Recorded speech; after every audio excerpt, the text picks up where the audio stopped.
गणिताचं उदाहरण आपण या ठिकाणी बघणार आहोत, शिकणार आहोत. ठीक आहे, गणिताकडे चांगलं लक्ष द्यायचं. बघा, एक उदाहरण सांगतो तुम्हाला, बरोबर आहे. साधं उदाहरण आहे. असं का ते तुम्हाला शोधायचं आहे. असं का आणि असं का नाही. पैसे मोजता येते सगळ्यांना? पैसे मोजता येते? तर बघा, त्याच्यावरचा एक उदाहरण, ज्वलंत उदाहरण तुमच्या समोरचं. ठीक आहे, बघा, माझ्याकडे 100 रुपये आहे. किती रुपये आहे?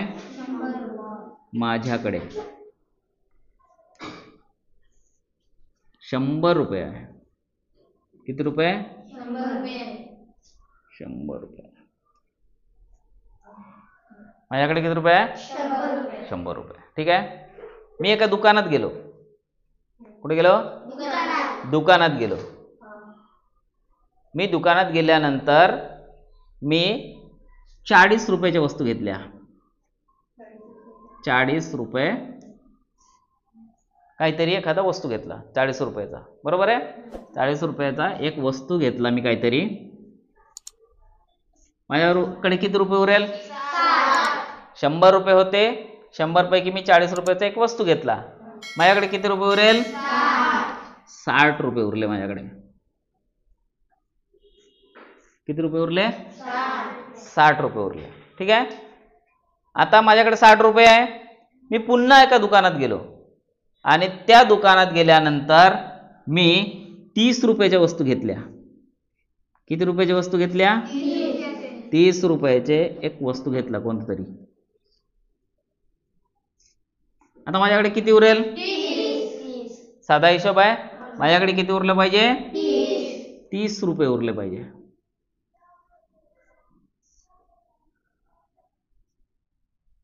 आलं लक्षात? आता माझ्याकडे 30 रुपये आहे. मी पुन्हा एका दुकानात गेलो आणि या 30 रुपयापैकी 18 रुपयाचा मी एक बुक घेतलं. किती रुपयाचा? 18 रुपयाचा. 18 रुपयाचा काय घेतलं मी आता? एक बुक घेतलाय. माझ्याकडे किती उरले? 30 रुपये होते माझ्याकडे खिशात. 30 पैकी मी 18 रुपयाचा बुक घेतला. किती उरले माझ्याकडे? 12 रुपये उरले. करेक्ट, 12 रुपये उरले. 18 रुपये आणि त्याचा आपण बुक घेतला. किती रुपये उरले? 12 रुपये. बरोबर आहे. आता मी पुन्हा कुठेतरी गेलो आणि 12 रुपयाचा नाही का मी काय घेतलं? पेन घेतलं. 12 रुपयाचं काय घेतलं मी? पेन घेतलं. 12 रुपये होते माझ्याकडे शिल्लक. 12 रुपयापैकी मी 12 रुपयाचं काय घेतलं? आता माझ्याकडे किती शिल्लक राहील? 0 रुपये. म्हणजे एकही रुपये शिल्लक राहील का? माझ्याकडे 0 रुपये. आता गणित काय म्हणते? माझ्याकडे किती रुपये होते? माझ्याकडे 100 रुपये होते. आता इथं 100 रुपये आले पाहिजे ना? किती आले पाहिजे? 100 रुपये होते. मी 100 रुपये खर्च केलो म्हणून 0 रुपये आले माझ्याकडे. एकही पैसा नाही वाचला. वाचला का? आता आपण याची बेरीज करून पाहू. बेरीज येते ना? चला बेरीज करा. 0 अधिक 0 8 अधिक 2 किती? 10 हातचा 1. 1 अधिक 1 2 अधिक 1 3 3 6 अधिक 4 किती रुपये आले? किती रुपये आले? 100 रुपये आले. बरोबर. इकडे म्हणजे हे 100 रुपये माझ्याकडे होते आणि 100 रुपये खर्च मी किती केलं ते काढू. काढा, याची बेरीज करू. बघा, 0 अधिक 0 इथं 2 अधिक 0 2. बरोबर आहे. इथे बेरीज करा. 6 अधिक 3 9 अधिक 1 10 अधिक 0 किती आले? माझ्याकडे 100 रुपये होते. किती रुपये होते? माझ्याकडे 100 रुपये होते. मी 100च रुपये खर्च केलं. बरोबर आहे. 2 रुपये एक्स्ट्रा आणून सांगितलं का तुम्हाला की माझ्याकडे पुन्हा 2 रुपये मी खिशातला घेतला आणि काहीतरी विकत घेतलं? नाही. 100 रुपये होते. 100 रुपये मी खर्च केलं. मग 102 रुपये आले कसे? 102 रुपये कसे आले? चुकलं असेल तर कोणी सोडून दाखवा. कसे आले? घ्या, चॅलेंज आहे तुमच्यासाठी. काय फरक दिसते काय तर सांगा. कुठे? हा घे ना. हा तुमच्याकडे 100 रुपये होते. हा माझ्याकडे 100 रुपये होते. हे 40 का सामान घेतलं. बरोबर आहे. हे 60 रुपये उरले. हो 60 उरले. 40 नील झाले.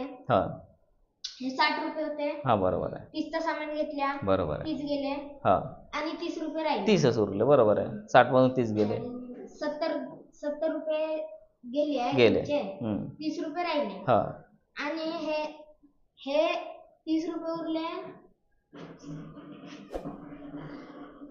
हे 18 रुपये. 18चं सामान घेतल्या. 12 उरले. बरोबर आहे. हे 12 आहे ना. हे अजून एक लिहून. आता 12 रुपये उरले ना माझ्याकडे. आता 12च लिहिणार ना माझ्याकडे. जेव्हा माझ्याकडे 12 रुपये उरले, हे समजा माझ्या खिशात आले ना, ते 12 रुपये उचलून मी माझ्या खिशात टाकलो. पुन्हा 12 रुपयाची मी वस्तू घेतली, काय पेन, तर 0 रुपये उरल ना. मग 200 रुपये खर्च कसे झाले? म्हणजे 102 रुपये. 2 रुपये आले कुठून?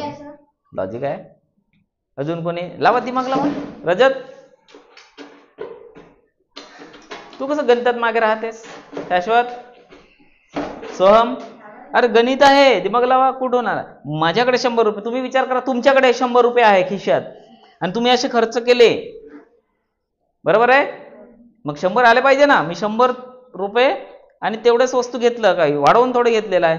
तुम्ही आज घरी जाऊन तुमच्याकडे हे आहे ना चिल्लर पैसे, तुमच्या घरचे चिल्लर पैसे घ्या, 100चा चिल्लर, आणि या पद्धतीने असं ठेवून पहा. एका बाजूला 100चे चिल्लर ठेवा आणि असं करून पहा, मी इतके घेतले, इतके घेतले, इतके घेतले, मग किती उरते? प्रात्यक्षिक करून पहा बरं. काही सोहम आठवते का? दिमाग लावते का? लाव. इकडे येऊन घे ना, इकडे येऊन करून पहा. हातात खडू घेऊन बेटा, मग समजेल तुला. बेरीज करून पहा ना, हातात खडू घेऊन बेरीज करून पहा ना. कसं समजेल? तिथं बसल्या बसल्या बेरीज करून पाहशील, असं असं करशील, तेव्हा समजेल ना. पहा बरं, काय समजते का इथला? उभं राहा, माझ्या जागेवर उभं राहा, तर काही हरकत नाही. हा करून पहा, काही समजते का बेटा तुला? काही लॉजिक आठवते का? काही 102 कसे आले? हा दुकानदार आहे, प्रयत्न चांगला केला. रजत, मागे राहता बे म्हणून तुम्ही गणितामध्ये.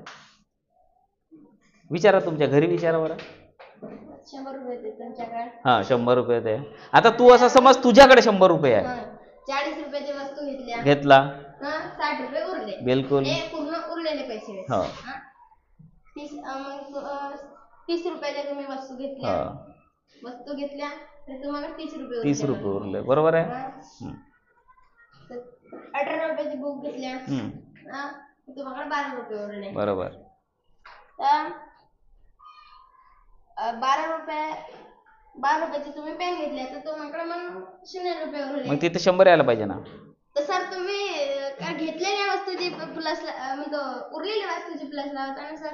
तर ते प्लस तिथे 100 आले पाहिजे ना. कसं नाही लागत? 100 रुपये आहे तर मी 100च रुपये खर्च केला ना, 102 थोडी खर्च केलं. 102 कसे येत आहे? सर ते उरलेले पैसे, उरलेले हे माझ्याकडचे पैसे 100 आणि हे खर्च केलेले पैसे. हे खर्च केलं ना मी, हे खर्च केलेले आणि हे माझ्या जवळचे. आता तू समज तुझ्याकडचे 100 रुपये आहे आणि तू ते खर्च केलास, तर 2 रुपये एक्स्ट्रा कुठले येत आहे का? कोड सुटत आहे? बरं, हा तुमच्यासाठी होमवर्क आहे. काय आहे? तुमच्यासाठी होमवर्क आहे. तुम्ही कोणाला विचारता विचारा घरी, ठीक आहे? लागलं तर लिहून घ्या आणि सोडवून आणा. तुमच्या परीने आपण उद्याला याचं कोड सोडवू, ठीक आहे? लक्षात आलं? याचं उत्तर आहे का ते शोधू आपण. आहे का उत्तर? आहे का? ठीक आहे? चला एकदा टाळ्या वाजवून द्या ज्यांनी प्रयत्न केला त्यांच्यासाठी.